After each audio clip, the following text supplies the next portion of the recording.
Assalamualaikum warahmatullahi wabarakatuh. Salam. Bismillahirrahmanirrahim. Alhamdulillah rabbil alamin wassalatu wassalamu ala sayyidil anbiya wal mursalin sayyidina wa habibina Muhammadin wa ala alihi wa sahbihi ajmain amma ba'd. Allahumma rizqna fahman nabiyyin wa hifdzal mursalin wa ilhamal malaikatil muqarrabin bi rahmatika ya arhamar rahimin. Allahumma iftah lana futuhal arifin. Allahumma iftah lana futuhal arifin. Allahumma iftah lana futuhal arifin. Allahumma salli ala sayyidina Muhammadin salatan tankashifu biha ma ghaba anni warzuqna biha alil man ladunni wal mashrab al hani ya wahhab ya ghani wa ala alihi wa sahbihi tasliman katsira amma ba'd. Alhamdulillah, bersyukur kita semua kepada Allah Subhanahu wa taala atas segala nikmat dan karunia-Nya. Pada pagi hari ini kita bisa bermuajahah bertatap muka dalam keadaan sehat walafiat. Mudah-mudahan Bapak Ibu yang hadir pada pertemuan pagi ini semuanya senantiasa dalam lindungan Allah Subhanahu wa taala, sehat walafiat, sehat jasmani dan rohani.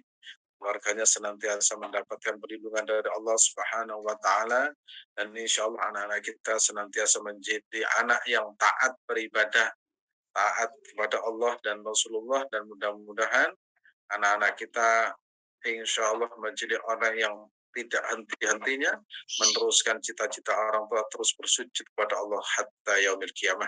Amin ya rabbal alamin. Bapak Ibu yang dirahmati Allah Subhanahu wa taala, pagi ini kita akan melanjutkan kajian kita di mana pada pertemuan sebelumnya ya, walaupun makalahnya sangat pendek tapi penjelasannya sangat panjang, di mana kalau kita mendapatkan beragam nikmat dari Allah Subhanahu wa taala, maka berarti kita menyaksikan bahwa Allah Subhanahu wa taala itu Maha Pemberi. Akhirnya lisan kita itu mengucapkan alhamdulillahirabbil alamin. Berarti hati kita menyaksikan kebesaran Allah, keesaan Allah, ya, Allah Maha Pemberi.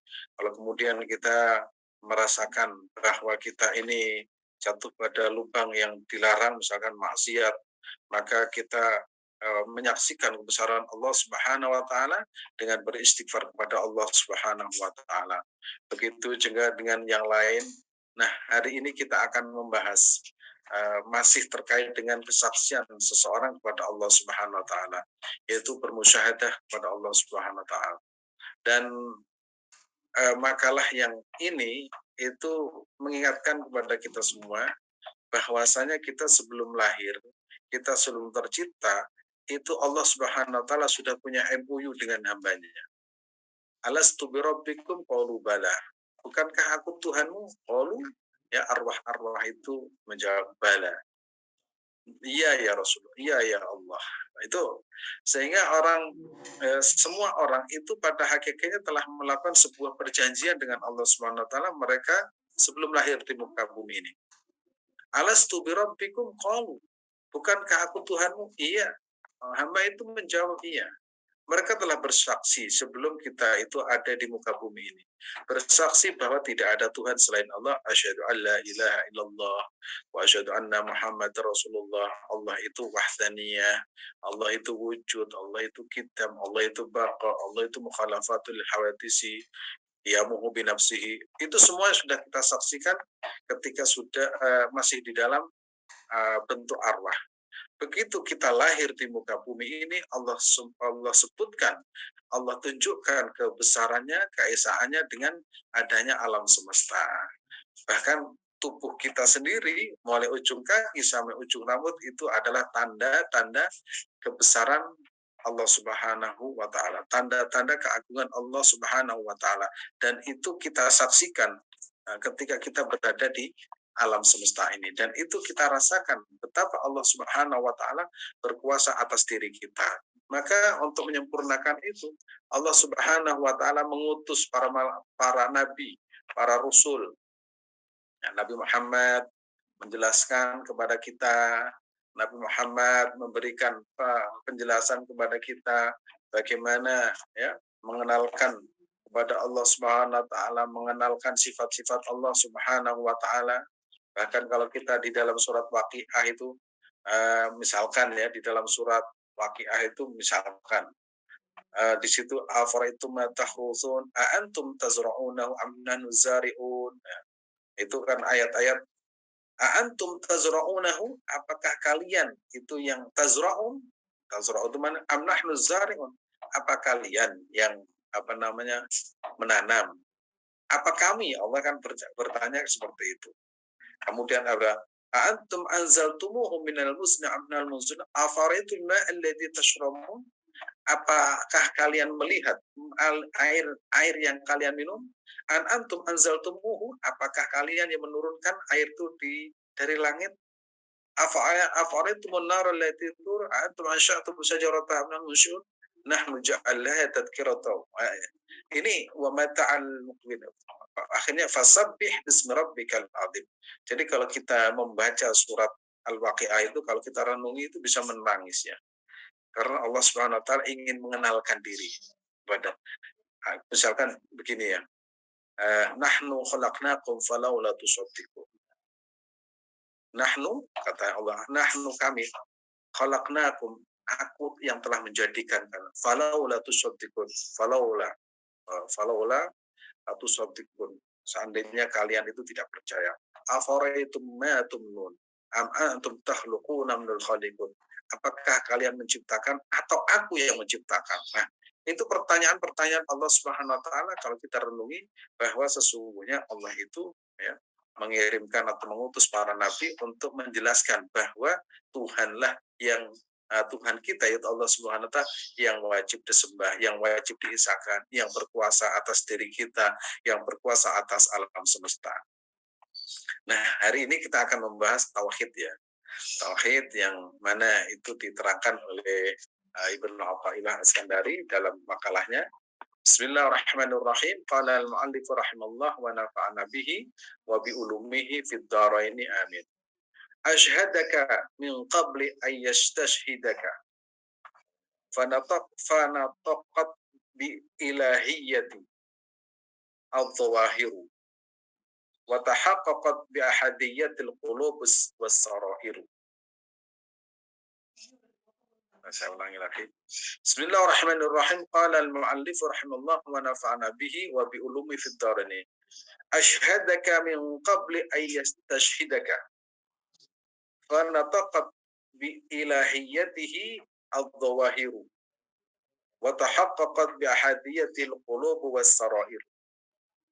Allah Subhanahu wa taala memperlihatkan zatnya kepadamu. Allah memperlihatkan ya kebesarannya, Allah memperlihatkan kuasanya, Allah memperlihatkan dirinya kepada kalian.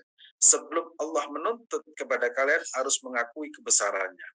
Jadi Allah menciptakan kita, sebelum Allah ciptakan kita, sebelum kita ada di alam semesta ini, Allah sudah berjanji, Allah sudah membaiat arwah kita, yaitu dengan ucapan alastu birabbikum qalu bala. Iya ya Allah, Engkaulah adalah Tuhan kami.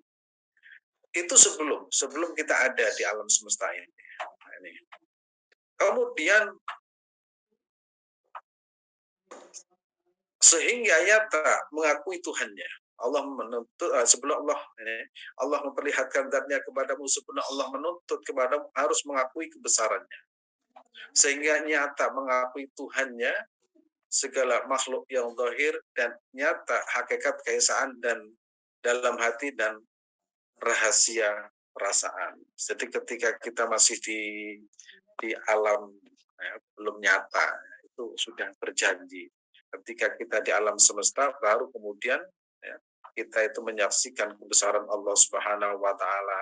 Akhirnya kita melihat alam semesta, ya, kita melihat di sana ada utusan Allah Subhanahu wa taala dengan mukjizatnya Al-Qur'an.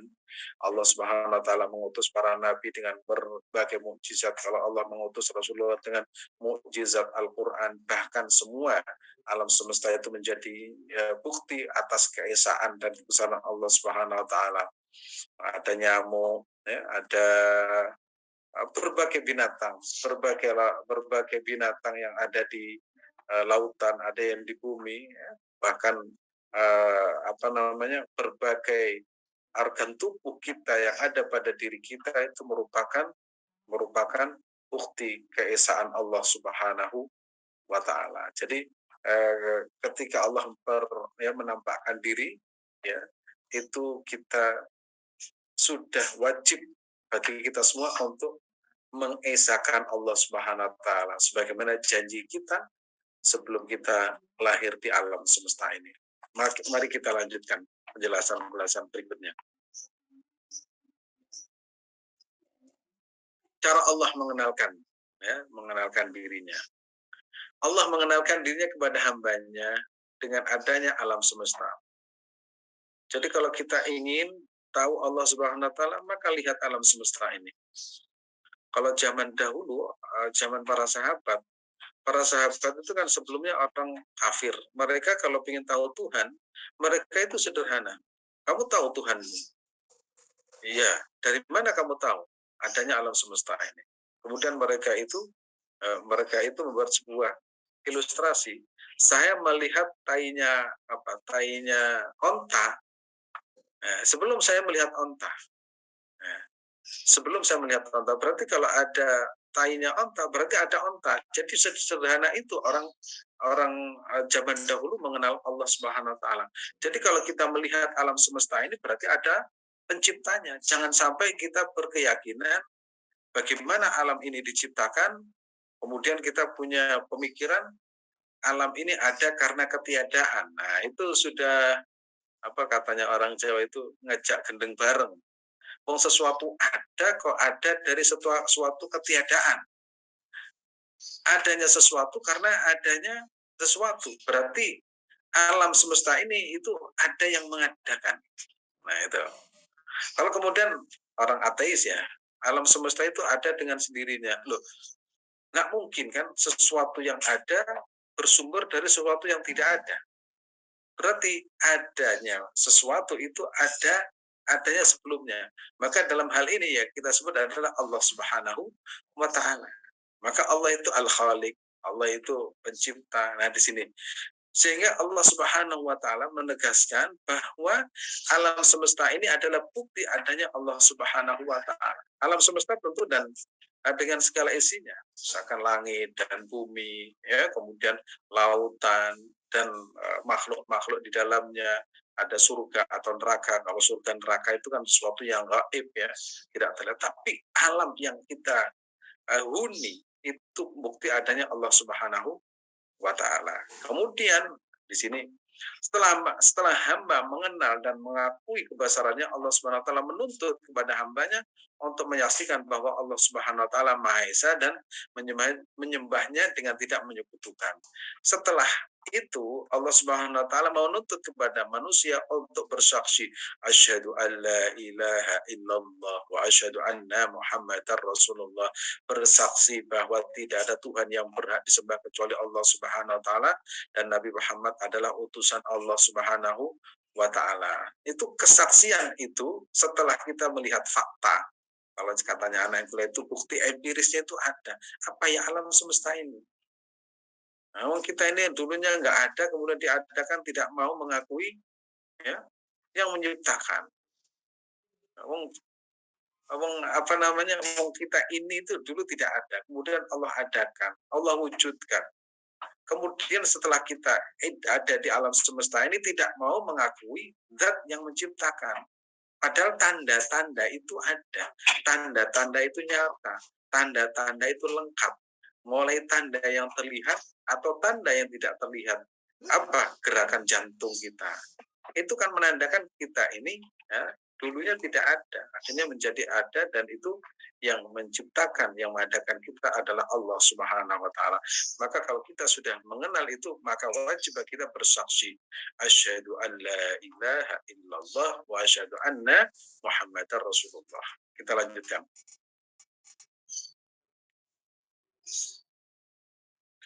Allah menampakkan dirinya dalam hati. Nah, ini semuanya manusia itu punya keyakinan Allah itu ada. Ya. Manusia bisa menyaksikannya berdasarkan kadar diri dan kedudukan sebelum Allah meminta untuk bersaksi atas keagungannya. Dengan apa? Dengan zikir dan ibadahmu. ya, karena zikir dan ibadah adalah bentuk kesaksian atas keagungan Allah Subhanahu wa taala yang wajib disembah. Semua anggota tubuh manusia akan berbicara tentang ketuhanannya atau berbicara semua tentang segala hal yang menunjukkan keesaan Allah Subhanahu wa taala, sedangkan batin akan menyadari keesaannya. Saya memberikan contoh ya. Nah, pernah saya sampaikan, kalau orang bersyukur kepada Allah Subhanahu wa taala, syukur. Kalau manusia itu merasakan bahwa dirinya itu ada karena diadakan Allah Subhanahu wa taala. Kalau kemudian manusia itu segala kebutuhannya itu dicukupi oleh Allah Subhanahu wa taala.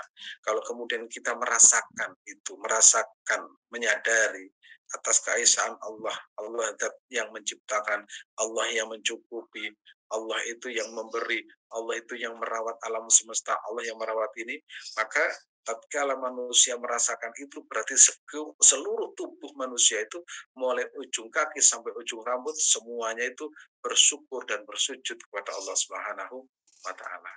Makanya rahasia tadi Kang Hasan, rahasia panjang umur ya, rahasia apa namanya? Rahasia ibu-ibu itu mungkin karena ibu-ibu itu apa namanya? Berpikirnya tidak seperti kaum pria. Nah, kalau kaum pria itu kan kadang banyak kerjaan, banyak mikir sehingga kadang itu dalam hidupnya itu kurang bersyukur kepada Allah Subhanahu wa taala. Sebab kalau sekujur tubuh manusia itu bersyukur kepada Allah Subhanahu wa taala, maka itu akan melahirkan rasa bahagia dalam hidupnya. Bayangkan otak itu bersyukur, rambut bersyukur, telinga bersyukur, mata bersyukur, darah yang mengalir itu bersyukur kepada Allah. Berarti kan menampakkan kepada Allah Subhanahu wa taala sehingga sekujur tubuh manusia itu telah mengenal Allah Subhanahu wa taala. Bagaimana cara mengenal? Ketika kita bisa melihat sesungguhnya mata itu sedang bahagia, alhamdulillah mata saya bisa melihat. Maka mata itu mengucapkan tasbih kepada Allah Subhanahu wa taala.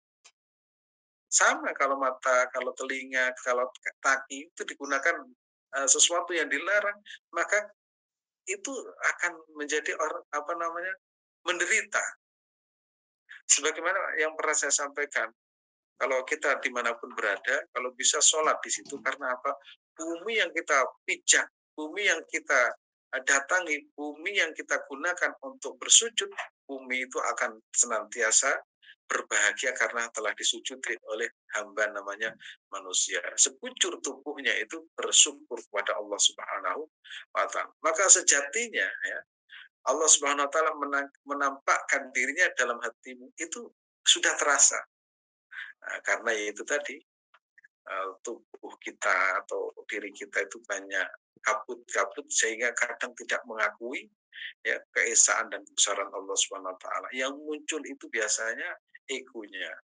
Ya, bisa sholat pun itu kadang merasa itu bahwa ini prestasinya dan itu yang menjadikan kita itu belum bisa musyahadah secara batin. Kita lanjutkan.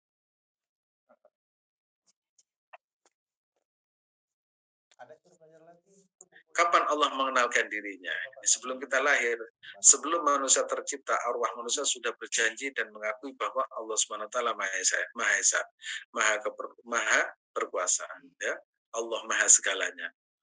Nah, di sini ayat ini menegaskan ya, wa id akhadha rabbuka min bani adama min dhuhurihim dzurriyyatahum wa asyhadahum ala anfusihim alastu bi rabbikum qalu bala syahidna wa id akhadha rabbuka min bani adam min dhuhurihim dzurriyyatahum wa asyhadahum ala anfusihim alastu bi rabbikum qalu bala.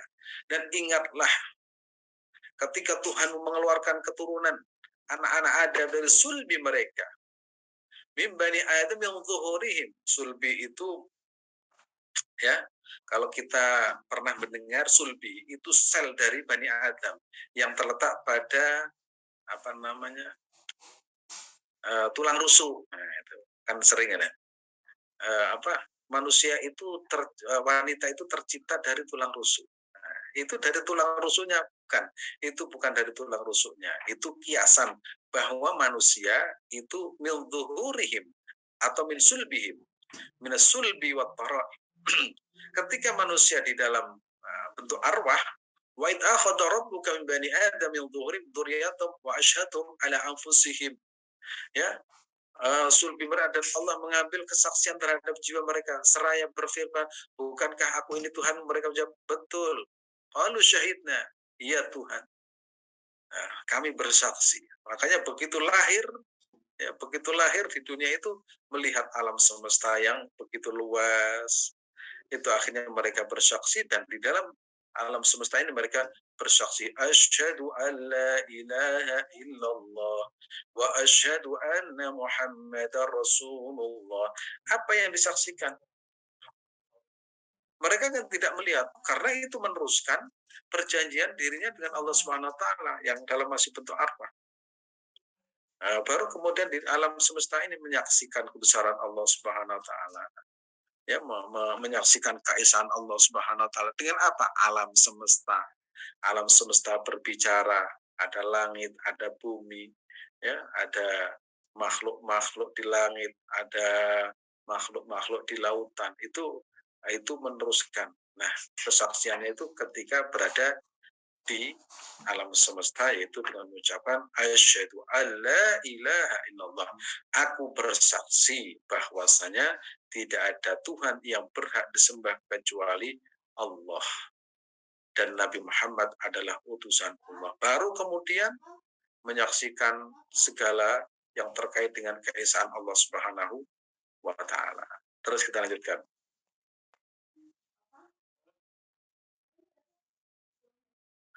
Bukti Allah mengenalkan diri kepada hambanya.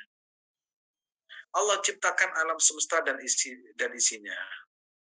Manusia serta anggota tubuhnya. Anggota tubuh manusia itu, tadi sudah saya semuanya itu mengakui atas kebesaran Allah Subhanahu wa taala, keesaan Allah Subhanahu wa taala. Makanya kalau tubuh manusia itu dijadikan ibadah, insya Allah tubuh manusia itu akan awet. Sehingga sering saya sampaikan, orang yang rajin sholat itu kadang tubuhnya utuh karena tubuhnya bersyukur. Orang yang hafal Quran itu kadang dijaga oleh Allah Subhanahu wa taala dari beragam, karena tubuhnya itu bersyukur kepada Allah Subhanahu wa taala. Nah, itu Allah Subhanahu wa taala mengutus para nabi dan juga para rasul. Untuk apa? Untuk menjelaskan kepada sebagian manusia yang belum memahami bahwa alam ini adalah ciptaan Allah. Sehingga nabi diutus untuk menjelaskan tentang ketuhanan, ya, menjelaskan tentang Allah itu esa, Allah itu tempat bergantung, Allah itu tidak beranak, Allah itu tidak diperanakkan, Allah itu berbeda dengan makhluknya, laisa kamitslihi syai'un wa khalafatul lil hawadisi, Allah itu maha perkasa, Allah itu qahar, Allah itu wahab, Allah itu razak. Itu siapa yang menjelaskan? Nabi kita. Masih juga ada orang yang tidak percaya. Baru kemudian Allah turunkan mukjizat. Mukjizatnya banyak. Nah, yang terakhir ini mukjizat itu biasanya kepada orang-orang yang bahasa Jawanya itu cengkal. Cengkal itu ngotot, gak percaya adanya Tuhan. Akhirnya diberikan bukti tentang mukjizat. Nah, kalau kita kan nggak perlu mukjizat, kita sudah percaya kepada Allah Subhanahu wa taala. Biasanya yang perlu mukjizat itu adalah orang-orang kafir, ya. Seperti Firaun, ya. Firaun itu perlu mukjizat. Apa mukjizat pada waktu itu? Tukang sihir, ya, bermusuhan dengan orang utusan Allah Nabi Musa alaihissalam dengan tongkat. Kalau tongkat itu kita terima, tongkat itu katanya ada di Turki. Kalau misalkan kita bawa ke Indonesia kan nggak bisa berubah karena itu sifatnya temporer, sementara. Karena bagi orang-orang yang tidak percaya kepada Allah Subhanahu wa taala, dijelaskan para nabi pun tidak percaya. Kalau kita enggak, dijelaskan Pak Mutin saja sudah paham. Dijelaskan orang biasa kan sudah Allah. Bahkan bukan hanya percaya kita itu, melaksanakan. Loh, itu kan keimanan kita luar biasa, nggak perlu mukjizat. Nah, kalau dulu misalkan orang kafir di zaman Nabi itu perlu bulan harus dibelah, itu pun nggak mau masuk Islam. Kemudian ada lagi mukjizat sebelumnya, ya, bulan bisa terbelah, Nabi itu berbicara dengan binatang, Nabi perlu berbicara dengan pohon, kemudian mukjizatnya Nabi Isa, mukjizatnya Nabi Musa, Nabi Isa bisa menghidupkan orang mati, kemudian Nabi Musa, kemudian mukjizatnya Nabi Dawud, ya, yang bisa menjadi perkasa, mukjizat Nabi Sulaiman, semua binatang. Akhirnya orang kan tidak percaya. Nah kita itu nggak perlu mukjizat. Islam itu dibawa orang biasa, dibawa oleh Pak Mudin, ya, itu juga jalan dan berkembang. Kalau kita misalkan mana bukti nyata kalau Allah itu berarti masih nggak percaya pada Allah Subhanahu Wa Taala. Nah, sebenarnya kalau kita mau fakta dan nyata, nggak usah jauh-jauh. Nyamuk itu bukti kebesaran Allah Subhanahu Wa Taala. Nggak usah berpikir dinosaurus, nggak usah. Nyamuk itu, misalkan nyamuk itu kan kecil. Misalkan nyamuk itu kan kecil. Itu kalau nyamuk kecil itu apa namanya?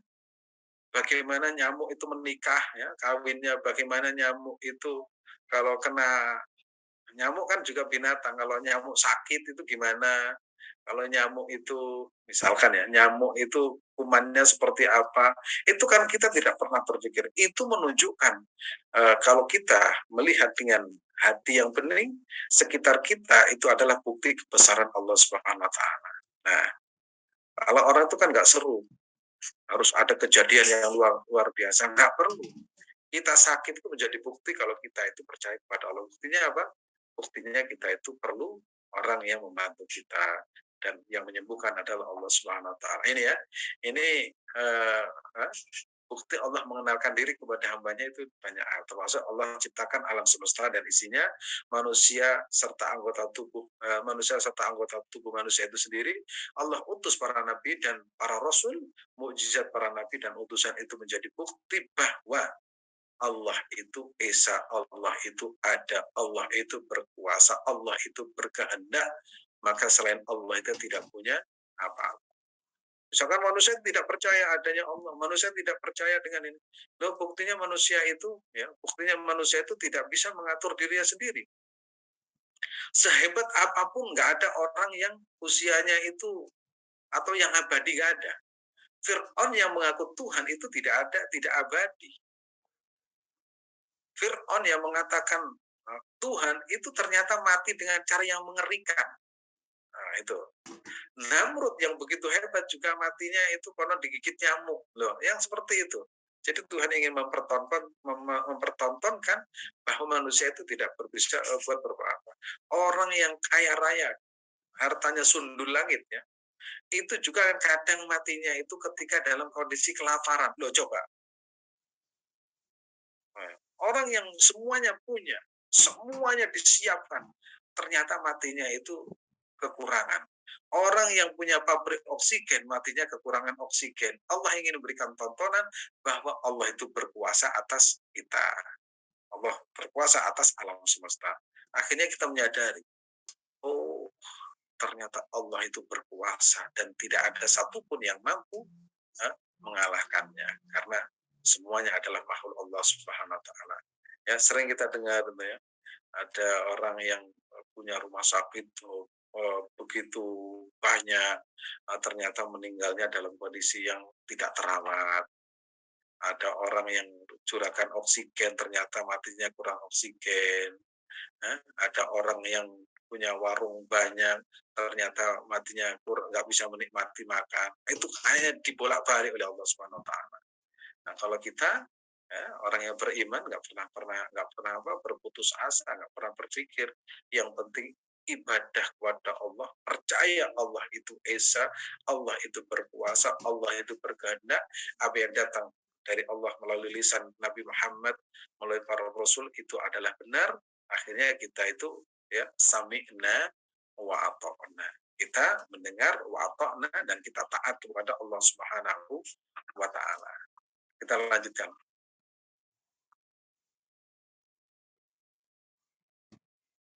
Tujuan Allah mengirimkan utusan. Apa sih tujuan Allah itu mengirimkan utusan? Agar manusia tidak bisa mengelak atau berkelit dari pertanyaan Allah Subhanahu wa Ta'ala. Karena Allah telah mengutus para nabi dan rasul kepada manusia untuk menerangkan keesaan Allah, kebesaran Allah Subhanahu. Allah juga telah memberikan tanda wujudnya dengan adanya alam semesta. Supaya apa? Tidak bisa mengelak. Kan kamu di dunia itu sudah kan nggak bisa ya Tuhan, tidak ada yang bisa mengajak saya. Loh, tetanggamu itu kan mengajarkan agama. Tetanggamu itu kan mengajarkan tentang Allah Subhanahu wa taala itu Esa. Tetanggamu itu mengajarkan tentang kebesaran Allah Subhanahu wa taala. Kan tidak ada alasan. Oh, soalnya dia itu tidak datang ke rumah saya. Oh, kamu saja yang males. Nah, kita telah banyak belajar. Kalau ada tempat pengajian, tempat-tempat belajar, datang agar kelak nanti tidak ditanya oleh Allah Subhanahu wa taala, "Kenapa kamu nggak bisa ngaji?" Nggak ada yang ngajari. Dia memang hidup di hutan, nggak ada. Nah, orang yang tidak nanti ada orang yang kelak tidak akan mendapatkan pertanyaan dari Allah Subhanahu wa taala, yaitu orang-orang yang disebut dengan ahlul fatrah. Siapa mereka? Orang yang hidupnya tidak mendapatkan nabi. Nah, misalkan ayah ibunya Rasulullah ketika mereka hidup itu tidak ada utusan nabi. Sehingga mereka itu akhirnya nabi yang diikuti adalah nabi yang sebelumnya. Nabi sebelumnya itu pun namanya disebut dengan al-fatrah. Pada waktu itu tidak ada utusan Allah. Seperti misalkan ya, orang yang tinggal di daerah terpencil tidak pernah mendengar Nabi Muhammad, tidak pernah mendengar tentang Al-Quran, tidak pernah mendengar tentang Islam, mereka tidak punya agama, mereka itu hidupnya itu tidak mendapatkan tidak mendapatkan siksa Allah Subhanahu wa taala.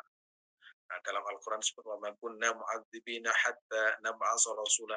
Aku tidaklah akan menyiksa orang-orang yang kepada orang-orang yang tidak ada utusan bagi mereka. Kalau kita diterangkan tentang Nabi Muhammad, bahkan diterangkan tentang mukjizat, diterangkan tentang Al-Quran, ya diajak sholat, nah, kita kadang tidak mau. Nah, itu yang kelak ada perhitungannya. Tapi kalau Allah Subhanahu wa taala mengutus tidak mengutus para nabi pada sebuah komunitas, maka komunitas tersebut itu disebut dengan ahlul fatrah.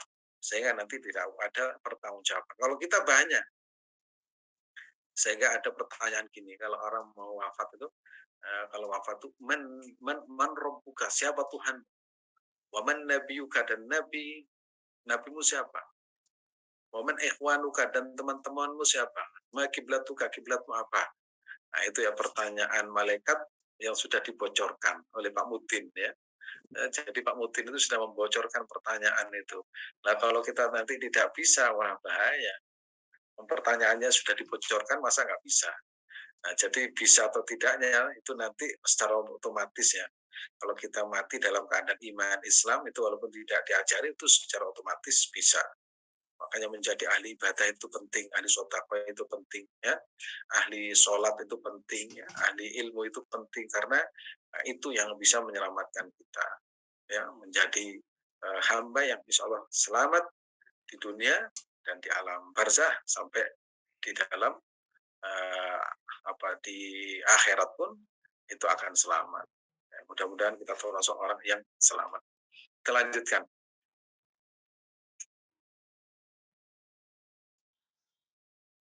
Alam semesta bukti adanya Allah. Alam semesta dan isinya bukti adanya Allah. Ketika seorang hamba mengetahui dan mengenal alam semesta, maka Allah meminta kepada hambanya untuk menyaksikan bahwa Allah adalah Tuhan yang Esa. Asyhadu an la ilaha illallah. Maka wajib bagi seorang hamba bersaksi bahwa tidak ada Tuhan kecuali Allah yang berkuasa atas alam semesta. Alhamdulillah kita sudah berislam, kita sudah memeluk agama Islam, berarti kita sudah bersaksi bahwa tidak ada Tuhan selain Allah. Dan dibuktikan apa? Beribadah karena Allah, bukan karena selain Allah. Lanjut. Para nabi dan utusan menerangkan kebesaran Allah. Ya. Bukti Allah berkuasa, Allah utus seorang nabi dan rasul untuk menerangkan kesaksian dan beribadah semata karena Allah. Karena tidak semua orang mengerti tanda-tanda wujud Allah Subhanahu wa taala melalui alam semesta. Enggak semua orang mengerti. Yang bisa menerangkan itu para nabi, ya, para nabi. Maka para nabi dan rasul menerangkan keesaan, keagungan dan kebesaran. Dengan demikian manusia akan mengakui bahwa Allah Maha Esa, Allah Maha Berkuasa, Allah Maha Pencipta, Allah itu Maha segalanya. Itu melalui lisan apa? Lisan para nabi. Nabi diajarkan kepada para sahabat mengajarkan pada tabiin, tabiin mengajarkan kepada salafus soleh, para salafus soleh mengajarkan kepada ulama, ulama mengajarkan kepada kita hingga di akhir zaman ini kita tetap Tuhan kita itu sama dengan Tuhan Nabi Muhammad, Tuhan kita itu sama dengan Tuhan para sahabat, pemahaman kita sama dengan pemahaman Rasulullah, para sahabat, para tabiin, para as-salafus saleh, para ulama sama. Jadi tauhid kita itu sama. La nufarriqu baina ahadim mir rusuli. Kita itu percaya kepada Nabi tidak membeda-bedakan. Nah, itu kan iman kita. Dan yang menerangkan itu para nabi. Jadi nggak bisa misalkan, wah kita langsung pada Nabi Muhammad. Nggak bisa, tetap harus melalui guru kita. Karena yang bisa menerangkan adalah guru kita. Gurunya menerima dari gurunya sampai pada baginda Rasulullah Shallallahu Alaihi Wasallam. Nah ini. Jadi para nabi dan rasul menerangkan kebesaran Allah Subhanahu Wa Taala. Terus kita lanjutkan. Nah, tiga yang diminta oleh Allah Subhanahu Wa Taala setelah kita berada di alam semesta ini apa? Bersaksi bahwa tidak ada Tuhan yang wajib disembah kecuali Allah. Berarti asyhadu alla ilaha illallah. Itu bukan hanya lisan ya, tapi perangkat seluruh perangkat tubuh kita, software kita yakin bahwa tidak ada yang disembah kecuali Allah Subhanahu wa taala. Pertama. Yang kedua, Allah Subhanahu wa taala meminta, innallaha yatlubu min ibadihi al-mu'minin. Allah Subhanahu wa taala minta kepada hambanya untuk apa? Untuk mengakui keesaan Allah Subhanahu wa taala. Itu yang disebut dengan bi uluhiyati. Allah itu adalah Tuhan. Allah itu adalah Tuhan yang kita sembah. Allah itu tidak ada sekutu baginya. Itu Allah itu berkuasa. Allah itu yang disembah. Allah itu pencipta. Allah itu yang menciptakan alam semesta. Ini. Itu harus muncul. Makanya disebut dengan ilahiyah atau uluhiyah. Yang ketiga, Allah minta kepada hambanya agar bertutur sebagaimana alam semesta bertutur kepada Allah Subhanahu wa taala. Kemudian setelah itu ya, setelah nomor 2 Allah meminta kepada hambanya untuk mengakui kebesaran dan keesaan Allah dan beribadah kepada Allah ya, beribadah. Kita semua melakukan ibadah. Baru kemudian Allah meminta kepada hambanya agar bertutur sebagaimana alam semesta bertutur kepada Allah Subhanahu wa taala seperti tahlil, tasbih, tahmid, takbir, mensucikan dan mengagungkan Allah Subhanahu wa taala. Kita tahu semua alam semesta itu bertasbih kepada Allah taala. Yusabbihu lahu ma fis samawati wal ardh. Yusabbihu telah bertasbih, ma fis samawati, apa yang di langit dan apa yang di bumi. Yang di langit yaitu penduduk langit, siapa? Para malaikat. Antara langit dan bumi, ya semua hewan, tumbuhan itu semuanya bertasbih kepada Allah Subhanahu wa taala. Loh, kita kok tidak mendengar tasbih mereka? Karena mereka itu ya tasbih di alamnya masing-masing. Ya, kalau kita mendengar itu malah bingung. Tapi orang tertentu dibuat oleh Allah kasyaf itu dibuka sehingga mereka itu bisa berinteraksi dengan alam semesta seperti Nabi Dawud, Nabi Sulaiman, termasuk Nabi kita Nabi Muhammad Shallallahu Alaihi Wasallam. Itu salah satu mukjizatnya memindah pohon. Ya, kemudian di Mekah itu ada batu namanya Zaqaqul Hajar yang setiap ketemu dengan Nabi itu mengucapkan Assalamualaikum Rasulullah. Jabal Uhud, mereka itu bisa menyapa Nabi Muhammad Sallallahu Alaihi Wasallam.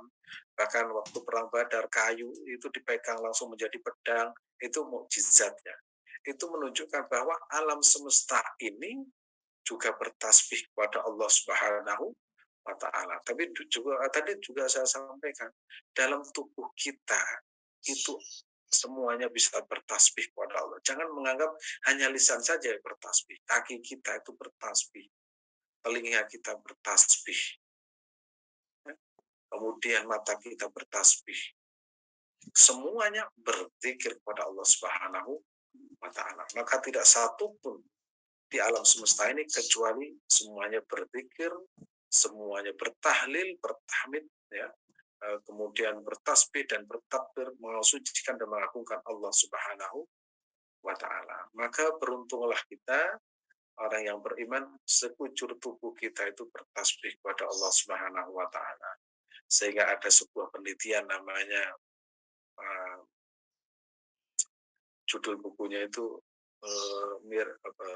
Miracle of Water, ya, rahasia air, yang ditulis oleh Masaru Hashimoto, orang Jepang, di mana air itu, ya, air itu bisa diajak komunikasi. Nah, air saja bisa, apalagi manusia. Manusia itu bahan bakunya juga air. Manusia itu loh bahan bakunya air. 70% dalam tubuh kita itu cair. Sehingga orang itu kalau kesulitan menasehati anaknya, berarti kurang tirakatnya orang tua. Karena anak itu bisa diajak ngobrol, bisa nasihati. Kalau orang tuanya itu kuat spiritualitasnya, itu dinasehati itu pasti manut. Ya seperti kita merubah air. Bagaimana merubah air? Dikasih teh jadi teh, dikasih susu jadi susu, Milo jadi Milo. Ya gitu tadi. Anak juga seperti itu. Dinasehati, didoakan, dibacakan wirid, itu nanti akan taat dan manut pada orang tuanya. Nah itu ya seperti air itu tadi. Ya seperti air itu tadi. Dan ini bukti bahwa selain Allah Subhanahu wa taala atau makhluk di alam semesta ini semuanya bertasbih, bertahmid dan bertahlil kepada Allah Subhanahu wa taala. Jadi tiga, setelah kita ada di alam semesta ini, Allah meminta agar bersaksi bahwa tidak ada Tuhan selain Allah, dan alhamdulillah kita sudah bersaksi dengan mengucapkan asyhadu an la ilaha illallah wa asyhadu anna muhammadar rasulullah. Kemudian kita, ya, diminta oleh Allah Subhanahu wa taala kita mengakui kebesaran Allah dan menyembah Allah Subhanahu wa taala dengan beragam ibadah. Yang ketiga yaitu kita diminta, ya, supaya bertutur sebagaimana para makhluk yang lain bertutur atau bertasbih kepada Allah Subhanahu wa taala. Nah, sekarang kita lihat bagaimana penduduk langit itu bertasbih. Kita lihat. Zikir malaikat dan zikir manusia. Allah menciptakan para malaikat sesuai dengan tugasnya seperti bertasbih, tahlil, tahmid, bersujud, rukuk sejak diciptakan sampai akhir zaman. Sedangkan manusia berzikir, bisa berzikir semua zikir yang dikerjakan para malaikat di surga Allah Subhanahu wa taala. Ketika Rasulullah SAW melakukan perjalanan ke langit yang disebut dengan Mi'raj, Nabi melihat para malaikat bersujud, rukuk, takbir, tahmid, ya, tasbih dan tahlil mereka semua, ya, itu semua adalah amalan para malaikat yang kemudian dirangkum dalam ibadah sholat 5 waktu. Nah, ini keren kan manusia. Jadi ketika Nabi itu sampai di Sidratul Muntaha, yang paling tinggi, Nabi itu menyaksikan semua malaikat itu dengan tugasnya masing-masing. Ada yang subhanallah, walhamdulillah, wala ilaha illallah, wallahu. Ada yang cuma alhamdulillah, alhamdulillah, alhamdulillah. Ada yang hanya mengucapkan Allahu Akbar, Allahu Akbar. Ada yang sujud, ada yang ruku. Nah, semua amalan para malaikat atau zikir malaikat kemudian dirangkum menjadi amalan manusia yang kemudian rangkuman itu dinamakan sholat 5 waktu. Jadi kalau kita serajin sholat 5 waktu, berarti berzikir sebagaimana zikirnya semua para malaikat. Sehingga sholat itu disebut mi'raj. Sholat itu kalau kita pingin cepat, ya, pingin cepat komunikasi dengan Allah, ya melalui sholat. Maka jangan pernah meninggalkan sholat. Sampai punya utang pun itu harus wajib di sahur, ya, di qadha. Karena sholat itu dahsyat. Apalagi pas sholat malam, waktu hening, semua tubuh dan pikiran kita itu menyatu, munajat, butuh kepada Allah Subhanahu wa taala, itu akan menjadikan pikir kita itu semakin kuat, karena pada saat itu, ya, tubuh kita itu sedang interaktif dengan Allah Subhanahu wa taala. Jidat kita, kepala kita, rambut kita, tangan kita, ya. Kemudian mata kita, hidung kita, telinga kita, semua darah yang mengalir bersujud kepada Allah Subhanahu wa taala. Dan lisan kita itu semua berpikir apa yang dipikirkan oleh para malaikat. Tubuh kita bergerak sebagaimana gerakan para malaikat di langit. Maka beruntung menjadi manusia, ya, menjadi manusia. Tapi yang rugi yaitu manusia yang diperdaya oleh nafsunya sendiri. Ya, mudah-mudahan Allah senantiasa menjadikan kita orang-orang yang senantiasa berpikir sebagaimana zikirnya makhluk-makhluk Allah yang ada antara langit dan bumi dan juga di bumi dan di langit. Kita lanjutkan. Nah, cukup. Nah, saya kembalikan kepada Kang Hasan. Ya. Baik, Ustaz, terima kasih. Alhamdulillahirrahmanirrahim. Bapak Ibu, kita membahas pagi ini tentang ketika Allah menampakkan dirinya melalui dengan berbagai cara, ya, diciptakan alam semesta. Kemudian kalau kita lihat kembali, ya Bapak Ibu, slide yang ada, bahwa Allah menampakkan atau mengenalkan dirinya melalui apa? Yang pertama, ciptaan alam semesta dan isinya. Yang kedua, manusia serta anggota tubuhnya. Itu menjadi cara kita juga untuk mengingat Allah, ya, melihat keberadaan atau eksistensi Allah Subhanahu wa taala. Yang keempat, Allah mengutus para nabi dan rasul, ya. Dan yang kelima, yang keempat maksud saya, tadi yang ketiga adalah mukjizatnya para nabi dan utusan. Mukjizat itu kan pemberian, ya, sebuah karunia dari Allah Subhanahu wa taala yang ditunjukkan kepada nabi, dan itu di luar nalar, di luar kekuasaan manusia, dan itu adalah kekuasaan dari Allah Subhanahu wa taala. Ini adalah 4 cara untuk kita melihat, ya, bahwa Allah sedang mengenalkan dirinya kepada hambanya. Baik, Bapak Ibu yang dirahmati oleh Allah Subhanahu wa taala, kita masuk ke sesi tanya jawab, ya. Sudah muncul banyak pertanyaan di kolom komentar, di kolom chat, dan kita akan satu persatu bacakan. Yang pertama dari Bu Ririn, ya. Apakah bakal manusia atau janin yang berada dalam rahim seorang ibu yang non-muslim juga mengadakan perjanjian dengan Allah, Ustadz? Mohon penjelasannya. Silakan, Ustadz. Terima kasih. Semua yang ada, ya, semua yang ada dalam alam semesta ini, yaitu manusia. Manusia itu semua sudah melakukan perjanjian dengan Allah Subhanahu wa taala. Termasuk janinnya di dalam rahim seorang ibu. Alastu birabbikum qalu bala. Nah, ketika mendapatkan alam semesta ini, yang itu yang berbeda. Apa perbedaannya? Di dalam sebuah riwayat hadis, Nabi itu pernah menyampaikan, kullu mauludin yuladu ala fitrah. Setiap orang yang terlahir itu dalam keadaan suci. Sucinya maksudnya adalah mereka itu mengisahkan Allah Subhanahu wa taala sesuai dengan perjanjian sebelumnya. Adapun peranan orang tua, itu orang tua adalah fa'abawahu yuhawidani ayunasurani. Kemudian orang tuanya itu yang menjadikan orang tua yuhawidan, membuat orang Yahudi dan Nasrani itu adalah orang tua. Maka orang non Islam itu kalau di komunitas orang Islam itu biasanya kalau kecil itu otomatis akan menjadi Islam, otomatis, karena mereka itu terlahir dalam mauludin yuladu alal fitrah. Maka di sini pentingnya sebuah pergaulan, pentingnya orang tua mendidik anaknya sejak lahir, yaitu dikenalkan, yaitu syahadat asyhadu an la ilaha illallah wa asyhadu anna muhammadar rasulullah. Itu, ya, semuanya tidak terkecuali. Pokoknya manusia begitu ada perjanjian dengan Allah Subhanahu wa taala, maka lahir itu nanti yang menentukan adalah orang tuanya atau kedua orang tuanya, menjadi Nasrani atau menjadi Yahudi. Fa'abawahu, ya, kedua orang tuanya itu yang membuat yuhawidani au yunasirani.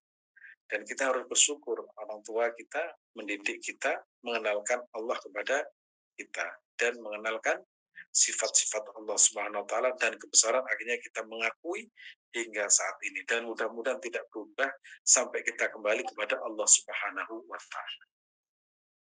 Ya, baik Bapak Ibu, sekali lagi ya penegasan bahwasannya yang beragama Nasrani saat ini dan sebagainya itu tetap melakukan perjanjian yang sama ya, karena berawal dari penciptaan dari Allah Subhanahu wa taala.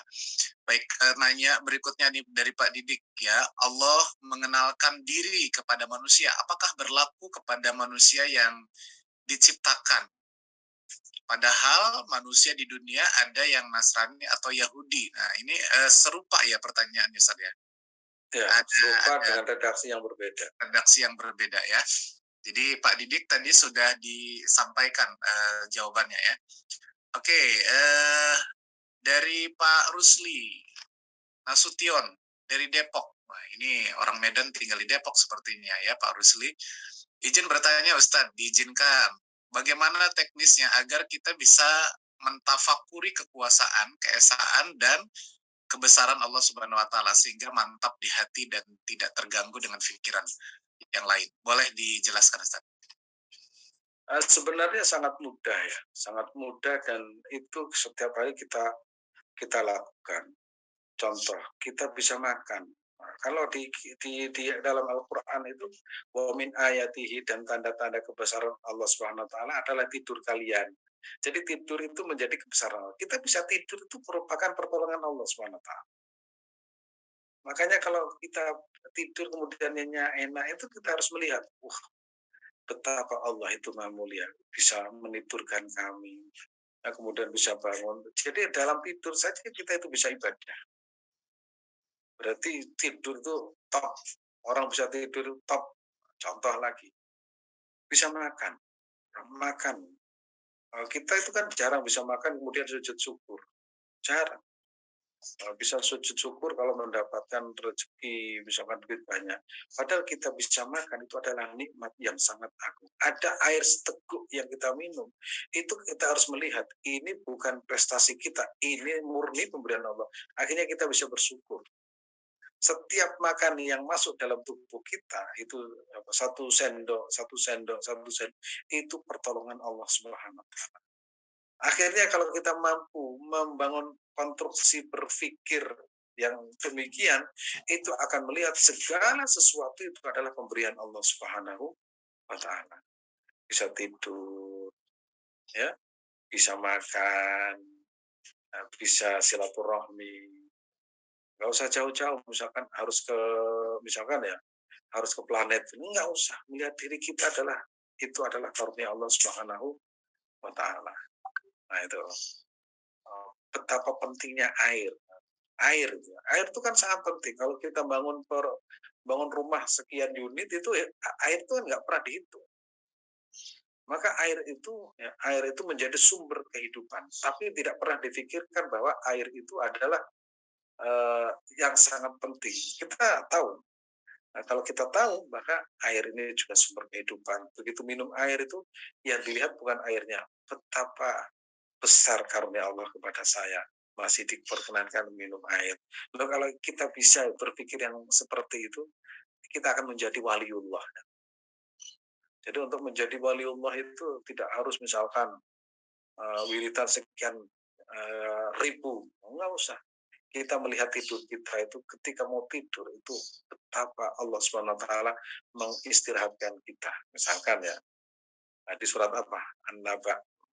وَجَعَلْنَا اللَّيْلَ لِبَاسًا وَجَعَلْنَا النَّهَارَ مَعَاشًا وَبَنَيْنَا فَوْقَكُمْ سَبْعًا شِدَادًا وَجَعَلْنَا سِرَاجًا وَهَّاجًا وَأَنزَلْنَا مِنَ الْمُعْصِرَاتِ مَاءً ثَجَّاجًا لِنُخْرِجَ بِهِ حَبًّا وَنَبَاتًا.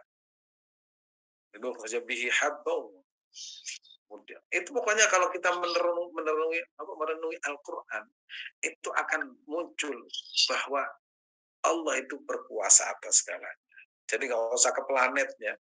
Wah, ternyata planet itu kebesaran Allah terlalu jauh bagi kita. Maka disebut dengan sesuai dengan kadar kita.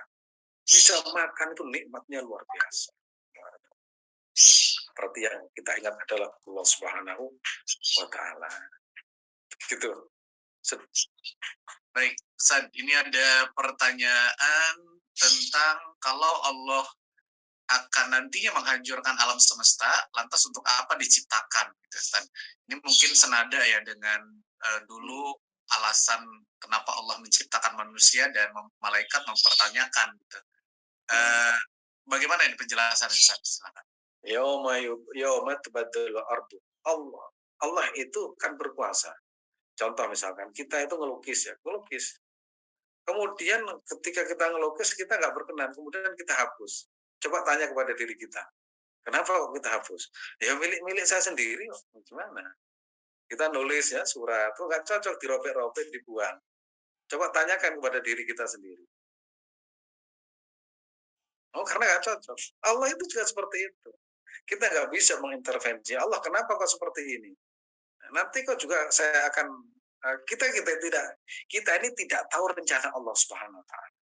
Misalkan bisa jadi Allah Subhanahu Wa Taala akan mengganti bumi yang lebih bagus, kita tidak tahu. Makanya kalau orang yang beriman kepada Allah Subhanahu Wa Taala itu bahasa sami'na wa ata'na. Sama dengan orang yang mencintai lawan jenisnya, itu tidak akan ada alasan kenapa mencintai. Enggak ada misal karena kamu begini. Kalau sudah itu tidak ada, tidak lagi mencintai. Kalau kita cinta Allah Subhanahu Wa Taala itu seperti budak ya. Budak itu tergantung apa yang diperintahkan oleh majikannya. Nah, kalau kita punya pembantu, misalnya punya supir, setiap disuruh mau kemana, memang kita mau kemana ini? Itu dengan supir misalkan begitu pagi sudah siap, mau kemana? Ayo kita berangkat. Sesuai dengan map, nah itu Grab ya. Itu selalu berangkat sesuai dengan, itu pasti senang. Tapi kalau ada hamba selalu bertanya, nanti kalau saya ada bukti saya akan beriman. Itu Bani Israel. Ya Bani Israel adkuru ni'mati allati an'amtu alaikum wa anni faddaltukum 'alal 'alamin. Disuruh menyembelih sapi. Sapinya yang seperti apa? Nah, sapinya yang warna ini. Baqi'ul launuha tasurrun nadir. Ya, yang warnanya keemas-emasan. Jadi akhirnya setelah ditunjukkan semuanya mereka tidak mau. Maka kita jangan sama menjadi orang yang selalu bertanya tapi kita tidak beriman kepada Allah Subhanahu wa taala. Yang baik adalah sami'na wa ata'na. Kemudian kalau orang Bani Israil sami'na wa aswaina. Aku mendengar tapi kami mengingkari. Persis lagunya Romero yang berjanji yang mengingkari. Sudah diterangkan sampai berbusa-busa, ternyata orang Bani Israel, ya saya mendengar, tapi kami tidak ikut. Kalau orang beriman, sami'na wa ata'na. Itu ya. Kalau di penjelasan tentang Allah menciptakan alam semesta itu kan gini. Wahai malaikat, inni ja'ilun fil ardi khalifah. Wahai manusia, wahai para malaikat, inni ja'ilun fil ardi khalifah. Ataj'alu fiha may yufsidu fiha. Bukankah engkau telah menciptakan makhluk, ya, bukan manusia, makhluk di dalam muka bumi, man yufsidu yang senantiasa bikin rusak, wa yufsiku dima'a wa nahnu nusabbihu wa nahnu nusabbih, dan kami mensucikan bertasbih. Apa enggak kurang kira-kira gitu? Malaikat itu dipanggil, malaikat aku mau menciptakan di bumi makhluk. Loh, Tuhan kenapa kau menciptakan lagi? Bukankah telah menciptakan yang makhluk itu yang suka bertumpah darah, sukanya apa? Pokoknya bertarung, ya, bikin rusak, yufsid, yufsik dima. Kemudian malaikat protes. Nah, dalam tafsir saya pernah baca itu tafsirnya Imam Al-Qurtubi. Malaikat yang protes itu malaikat awam, bukan malaikat senior. Malaikat senior kan Jibril, ya, Mikail, Israfil, itu kan malaikat papan atas. Ini malaikat awam. Itu awam, di situ tulisannya awamul malaikah. Protes. Akhirnya Allah mengatakan Inni a'lamu ma la ta'lamun wa 'allama Adama al-asma'a kullaha tsumma 'aradahum. Aku lebih tahu. Artinya apa? Allah itu sudah punya rencana yang tidak harus diketahui oleh makhluknya. Ya sama, ya itu tadi kita menulis surat nggak cocok dibuang, ya terserah kita.